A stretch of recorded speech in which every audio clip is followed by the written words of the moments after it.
Fala pessoal, como vocês estão? Vamos para essa que é a questão avaliação 8.3 da lista do professor Sebastião Mendanha, do Instituto de Física da Universidade Federal de Goiás, cujo enunciado diz assim: um sistema físico é composto de n spins distinguíveis, assumindo dois valores possíveis, mais ou menos 1, na direção paralela ou na direção antiparalela a um campo externo H aplicado.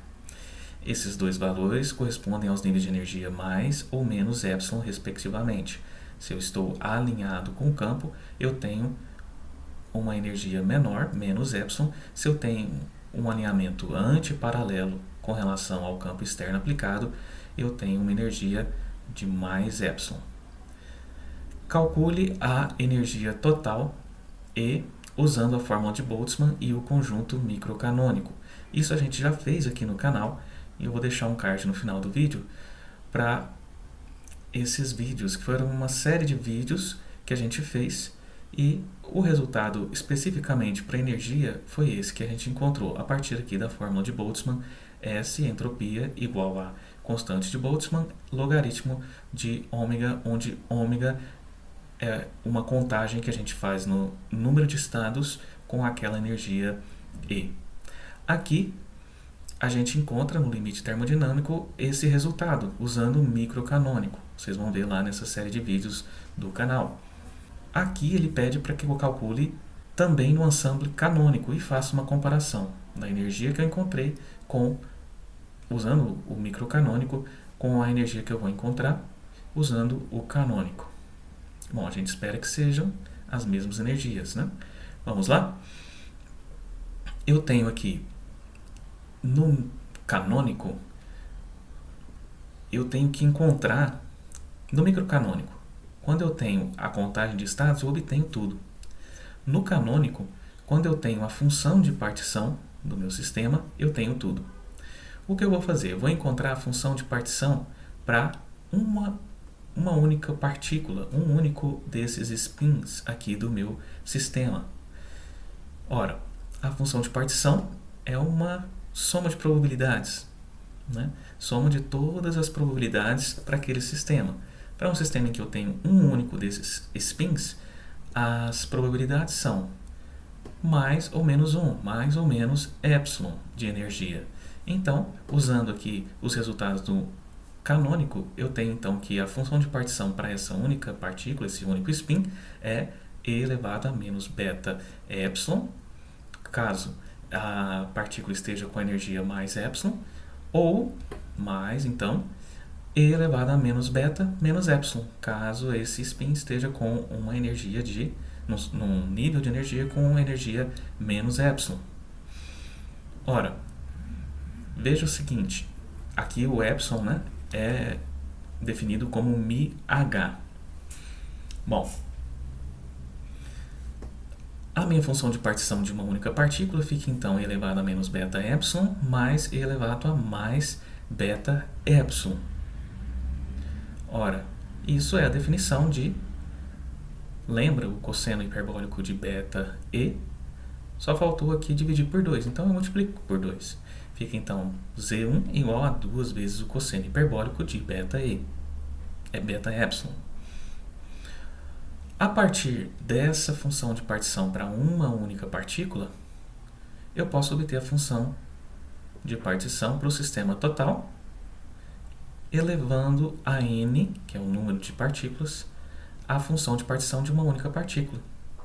Tá? A gente já fez isso também em um vídeo anterior no canal. Ora, então, a minha função de partição para o sistema como um todo vai ser 2 vezes o cosseno hiperbólico de beta epsilon. Beta é 1 sobre kt, lembrando, né? E o epsilon é essa energia aqui. Mais aqui a gente deixou para fora, né, o sinal. Ou é mais μh, né, mais epsilon, ou menos μh. Antiparalelo ou paralelo. A função de partição do sistema como um todo fica então 2 cosseno hiperbólico de beta epsilon elevado tudo isso, né, a n. Bom, a partir da função de partição eu posso encontrar a energia livre de Helmholtz. F igual a menos kt ln de z. Ora, então eu tenho que f é igual a menos kt ln de 2 cosseno hiperbólico de beta epsilon, tudo isso elevado a n. Isso está num logaritmo, então, usando a propriedade do logaritmo, f igual a menos nkt logaritmo de 2 cosseno hiperbólico de beta epsilon, que é epsilon é 1 sobre kt, então fica epsilon sobre kt. Ora, f é igual a E menos TS, como a gente viu lá em termodinâmica. Né? Eu estou buscando aqui, com a energia livre de Helmholtz, eu estou buscando substituir. E é função de, veja, vou lembrar que E não é T, o dE não é TdS, menos PDV mais μdN, num caso aí específico, mas vamos só com esses três termos, essas três contribuições. Ora, então, E é função de S, V e N, entropia, volume e número de partículas do sistema. Com o F, eu estou procurando substituir essa entropia, que é complicada de medir, né? Num sistema real, prático ali, né? Então, eu substituo S por... Estou buscando substituir S por T, para que minha função aqui, a minha função de estado, seja dependente não de S, mas de T, V e N. Então, se eu faço dF, eu tenho dE, que é TdS menos PDV mais μdN, menos TS. Aqui eu tenho que usar a regra do produto, fica menos TdS menos SDT. Né? Derivada do primeiro vezes o segundo, dt, S, com sinal de menos, mais o primeiro, T, vezes a derivada do segundo, ds, com sinal de menos aqui da frente. TdS cancela com TdS, e aí eu obtenho dF igual a menos PDV, mais μdN menos SDT, logo a energia livre de Helmholtz depende de T, V e N. E mais, eu consigo ver através dessa equação que menos S, ou S, é igual a menos derivada de F com relação a T. Né? Menos S é a derivada de F com relação a T, ou S igual a menos a derivada de F com relação a T. Tenho F, consigo encontrar o S. Já poderia ir, a gente já fez também no canal, diretamente para a energia. Mas vou passar por esse caminho aqui. Vou achar primeiro a entropia, depois a energia, já que uma vez encontrada a entropia, eu tenho temperatura, eu tenho F, eu encontro então a energia. S igual a menos derivada de F com relação a T. Então, vou ficar com menos a derivada com relação a T de tudo isso aqui, menos nkt, logaritmo de 2 cosseno hiperbólico de epsilon sobre kt. Copiando isso para o próximo slide, a gente continua a conta.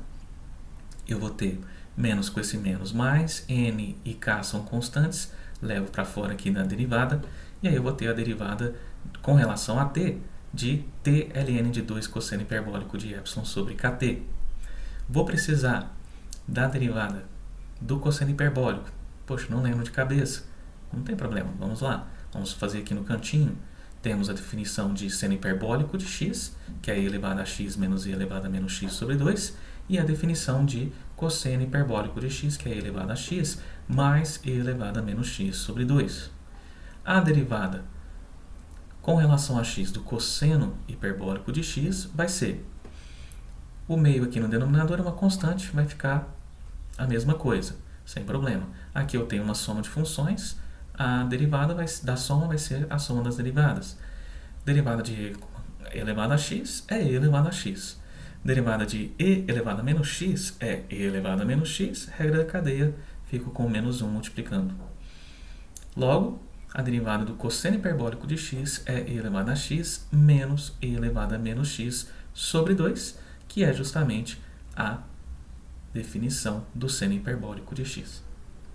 Voltando aqui, então, eu faço a derivada desse produto de funções de t. Fica nk, derivada do primeiro é 1, né? O primeiro aqui é t e o segundo é esse logaritmo de tudo isso. Derivada do primeiro é 1, vezes o segundo ln de 2 cosseno hiperbólico de epsilon sobre kt. Mais o primeiro, t, vezes a derivada do segundo. derivada do logaritmo 1 sobre logaritmando, 2 cosseno hiperbólico de epsilon sobre kt, regra da cadeia, derivada de tudo isso aqui. Ora, a derivada disso daqui vai ficar 2 vezes, 2 é constante, né? Cosseno hiperbólico, qual que é a derivada? Calculamos aqui, seno hiperbólico de epsilon sobre kt, regra da cadeia, derivo isso aqui onde o cosseno hiperbólico estava operando por deriva com relação a t. Então vai ficar epsilon e k são constantes, então epsilon e k ficam multiplicando, e aqui eu tenho t no denominador. Então vai ficar menos t, estava elevado a menos 1, né? Vai ficar elevado a menos 2, menos 1 sobre t quadrado. Ora, fazendo aqui as simplificações, eu tenho nk logaritmo de 2 cosseno hiperbólico de epsilon sobre kt. Esse sinal de menos vem para cá, vem para frente, menos. Esse t cancela com um desses t's aqui no denominador, vai sobrar um t. Vai sobrar epsilon sobre k. 2 com 2 cancela, e seno hiperbólico sobre cosseno hiperbólico da mesma coisa vai ser tangente hiperbólico de epsilon sobre kt. Bom, agora eu quero a energia. Então, a energia é F mais Ts, né? Se F é igual a energia menos Ts, energia é igual a F mais Ts. Lembrando que F é menos nkt ln de 2 cosseno hiperbólico de epsilon sobre kt, a gente vai ter então que a energia é F menos nkt ln de 2 cosseno hiperbólico de epsilon sobre kt, mais T, que multiplica a entropia. A entropia é tudo isso. Fazendo essa multiplicação, veja, menos nkt ln de 2 cosseno hiperbólico de epsilon sobre kt, mais, vou ficar com nkt que multiplica ln 2 cosseno hiperbólico de epsilon sobre kt, que é a mesma coisa, só com o sinal trocado aqui, então esse termo cancela com esse. Só vai sobrar, então, menos nkt, que multiplica epsilon sobre kt, tangente hiperbólico de epsilon sobre kt, cancela kt com kt, e eu vou ter, então, que a energia vai ser menos n epsilon tangente hiperbólica de epsilon sobre kt. Aqui a gente encontra o mesmo resultado para a energia, tá? Usando agora as ferramentas do canônico, do ensemble canônico. No microcanônico a gente teve bem mais trabalho. Aqui vocês viram que em 2 slides a gente matou a questão. Vou deixar que vocês pesquisem aí no canal, temos aí nessa playlist os resultados para o microcanônico. Espero que vocês tenham gostado. Se gostaram, deixem aí o seu like e não se esqueçam de se inscrever no canal para que a gente possa crescer e levar esse conteúdo para muito mais gente. Valeu, pessoal!